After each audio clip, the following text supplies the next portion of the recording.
Bab 3344, Memberontak. Barang baru. Di jalanan, hati Mileye dipenuhi rasa penasaran. Dia mengerti bahwa apa yang diciptakan Quincy pasti luar biasa. Di bawah bimbingan Quincy, Mileye tiba di tengah-tengah ruang bintang yang sunyi. Beberapa ratus kaki di depannya, berdiri patung raksasa berwarna emas gelap setinggi ribuan kaki. Raksasa itu memegang pedang raksasa, terlihat sangat megah. Patung raksasa ini sepenuhnya berwarna emas gelap, halus seperti cermin. Pedang raksasa di tangannya juga berwarna emas gelap, memancarkan kilauan aneh. Raksasa ini tidak memiliki aura apapun, hanya berdiri di sana, tetapi memberikan perasaan penindasan yang tak terlihat.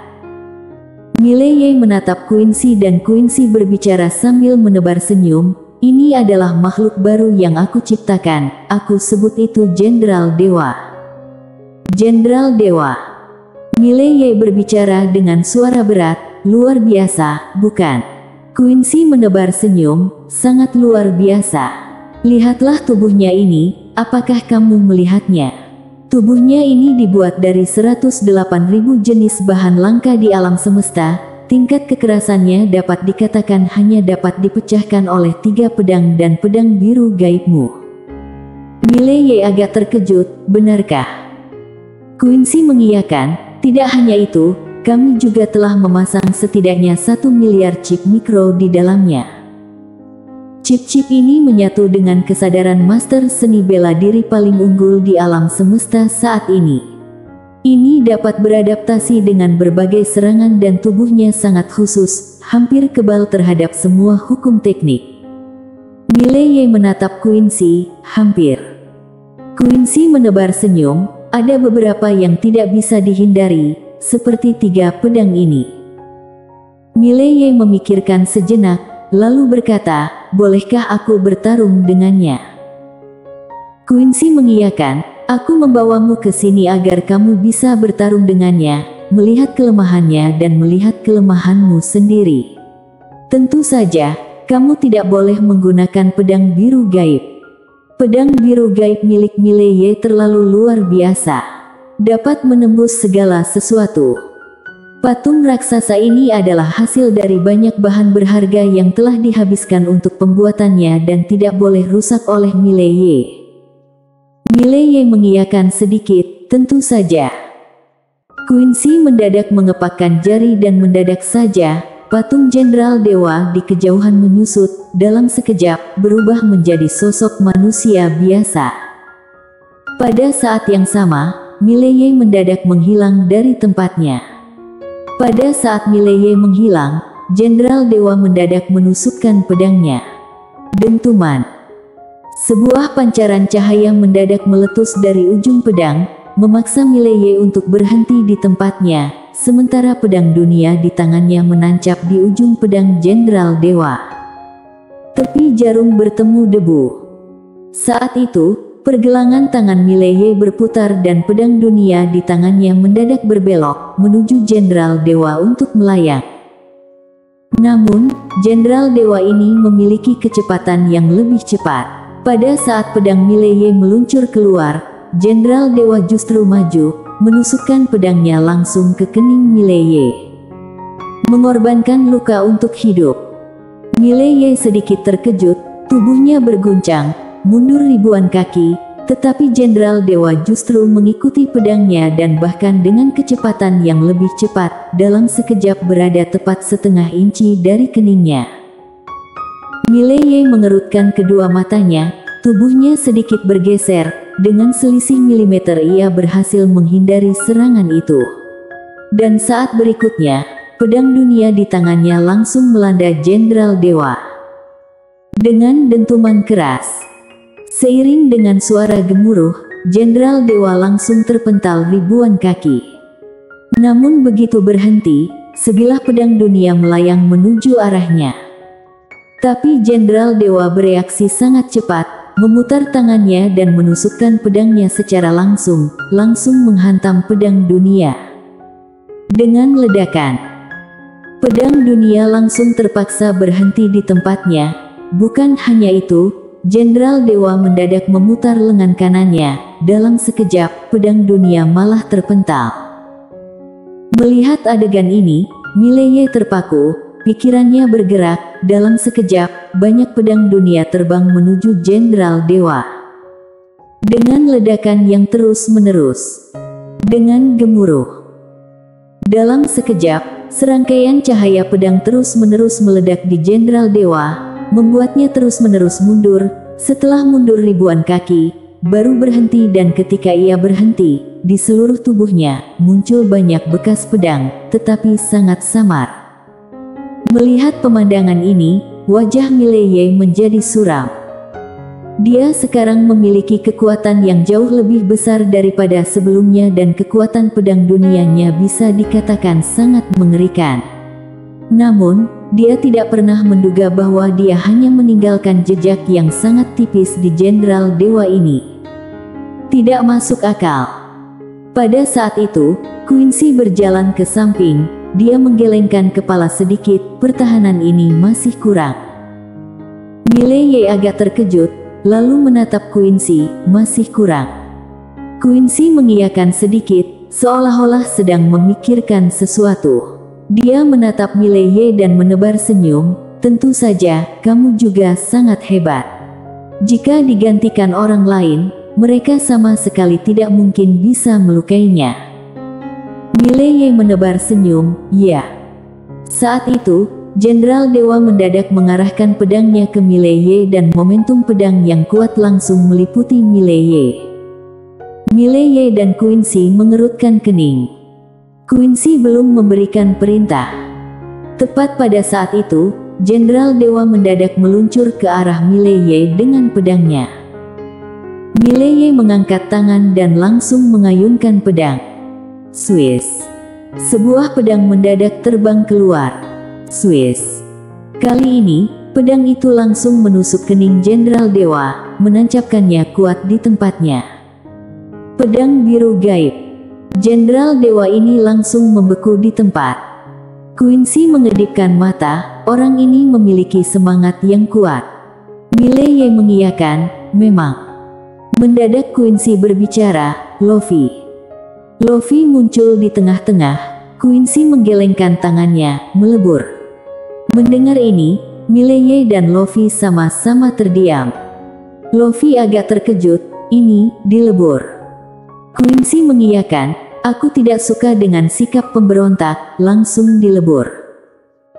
Luffy ragu sejenak, lalu berbicara, ini baru saja selesai dibuat, meskipun memiliki kesadaran independen, tetapi belum pernah diajari, jadi. Quincy menatap Luffy, tidak meleburinya, bagaimana kalau aku meleburmu? Nampaknya, dia agak marah. Mendengar ini, wajah Luffy langsung berubah pucat, segera berlutut. Quincy melihat ke arah Jenderal Dewa yang berada di kejauhan, lalu berbicara, jika tidak memiliki kesadaran independen, aku tidak akan meleburnya. Tapi, dia sudah memiliki kesadaran independen dan sikap pemberontak, ini tidak bisa dibiarkan. Melebur. Kali ini, Luffy tidak berani mengatakan banyak hal dan segera membawa pergi Jenderal Dewa tersebut. Quincy berbicara dengan pelan, banyak masalah, harus dilebur dan direformasi. Mileye berbicara dengan suara berat, sebenarnya, Jenderal Dewa itu juga cukup kuat. Belum lagi jika dia tidak menggunakan pedang biru gaib, benar-benar sulit untuk mengalahkan lawan itu. Kalau dia harus berhadapan dengan para roh dewa, pasti para dewa akan sangat kesulitan. Quincy tertawa, tidak masalah, masih bisa membuat yang lebih kuat. Mileye mengiyakan, baik. Mendadak Quincy bertanya, apakah kamu butuh baju zirah? Mileye agak heran, apa maksudmu? Quincy menebar senyum, jika kamu butuh, aku bisa membuatkan baju zirah yang sangat-sangat kuat untukmu. Mileye menggelengkan kepala, sudahlah. Saat ini, dia hanya ingin memperbaiki pedangnya, tidak ingin menggunakan apapun selain itu. Pemecahan alam ini, bagaimanapun, harus berhasil. Quincy memikirkan sejenak, lalu mengiyakan, baik juga. Dia mengerti sekarang Mileye ingin memecahkan alam, jadi dia tidak ingin bergantung pada barang-barang luar. Quincy mendadak berbicara, pergi ke sekte Taoisme, di sana ada barang-barang yang ditinggalkan oleh Tuan Kebenaran Agung, mungkin akan membantu kamu. Mileye ragu sejenak, lalu berbicara, apakah sekte Taoisme di sini akan membiarkanku masuk? Quincy melirik Mileye, kamu sekarang adalah tahu masa kini sekte Taoisme, mengapa kamu peduli dengan pendapat mereka? Tuan Pena Kebenaran Agung memberikan stempel Dao kepadamu, itu berarti dia memberikan seluruh sekte Taoisme padamu. Jadi, semua di sekte Taoisme ini milikmu, mengerti? Mileye mengiyakan, aku mengerti. Quincy menebar senyum, jika mereka benar-benar tidak sopan, aku akan meratakan mereka. Meratakan. Mendengar ini, Mileye hanya menebar senyum menggeleng. Beberapa saat kemudian, Mileye dan Quincy tiba di sekte Taoisme. Meskipun ukuran sekte Taoisme ini tidak besar, begitu tiba di sini, Mileye merasakan lebih dari 10 aura kuat. Melihat pemandangan ini, wajah Mileye menjadi serius. Ada banyak master yang tersembunyi di sini. Pada saat itu, seorang tua mendadak muncul di depan Mileye dan Quincy. Tua itu menatap Mileye dan Quincy, apakah kalian punya urusan? Mileye hendak bicara, tapi Quincy mendadak berbicara, Mile, tunjukkan stempel Dao kepadanya. Mileye mengiyakan dan langsung menunjukkan stempel Dao. Melihat stempel Dao itu, sang tetua terdiam. Dia mengerti apa artinya ini. Quincy menatap tua itu, kami ingin pergi ke gedung Dao. Tua itu menggeleng, gedung Dao adalah tanah terlarang sekte Taoisme.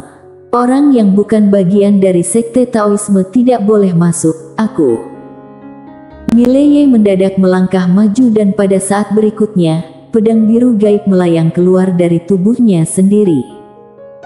Pupil tua itu menyusut mendadak dan ia mengangkat kedua tangannya secara ilusi. Boom! Dalam sekejap, kekuatan mengerikan memuncak keluar dari dalam tubuhnya. Kemudian, tanpa ampun, tetua itu langsung dipotong oleh pedang Mileye dan terlempar ke dalam ruang waktu yang gelap dan tak berujung.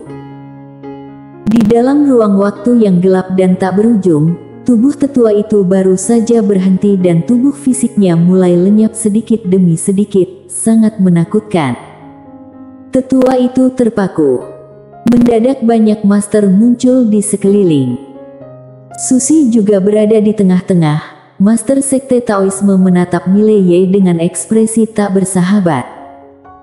Mileye melihat mereka sekilas, lalu dengan tenang berbicara, mulai sekarang, sekte Taoisme di bawah kendaliku.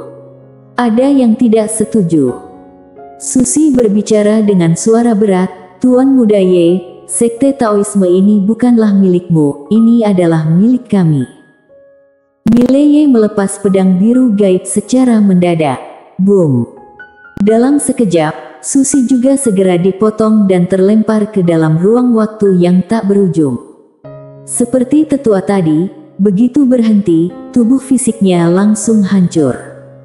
Mileye melihat master sekte Taoisme yang tersisa di tengah-tengah, wajahnya tetap tenang, ada yang tidak setuju lagi. Pada saat itu, seorang tua berambut putih mendadak berbicara dengan suara berat, Tuan, tampaknya kamu terlalu berkuasa. Mileye mendadak mengaktifkan stempel Dao dan stempel Dao muncul di antara alisnya. Mileye menatap mereka, apakah kalian mengenal stempel Dao ini? Melihat stempel Dao, wajah semua orang di tengah-tengah langsung menjadi sangat serius. Tentu saja, mereka mengenal stempel Dao ini. Melihat stempel Dao, mereka seolah-olah melihat Tuan Pena Kebenaran Agung. Mileye menatap mereka, sekarang bagaimana? Pada saat itu, seorang pria parubaya mendadak berbicara dengan suara berat, "Meskipun kamu memiliki stempel Dao, apa artinya itu? Kamu bukan Tuan Pena Kebenaran Agung. Sekte Taoisme ini adalah milik kami, tidak ada hubungannya dengan orang lain." Mileye menggeleng perlahan, "Tampaknya kalian bahkan tidak mengakui Tuan Pena Kebenaran Agung. Ah, mengapa semua bawahannya begitu bermasalah?" Pria parubaya menatap Mileye, "Jika kamu ingin memaksakan diri, jangan salahkan kami jika kita tidak ramah." Mileye mengiyakan, "Baiklah, kalau begitu tidak usah ramah." Setelah itu, pria parubaya itu menyipitkan mata, bangkitkan formasi. Boom! Mendadak cahaya ilahi Tai Chi meletus ke langit. Bersambung.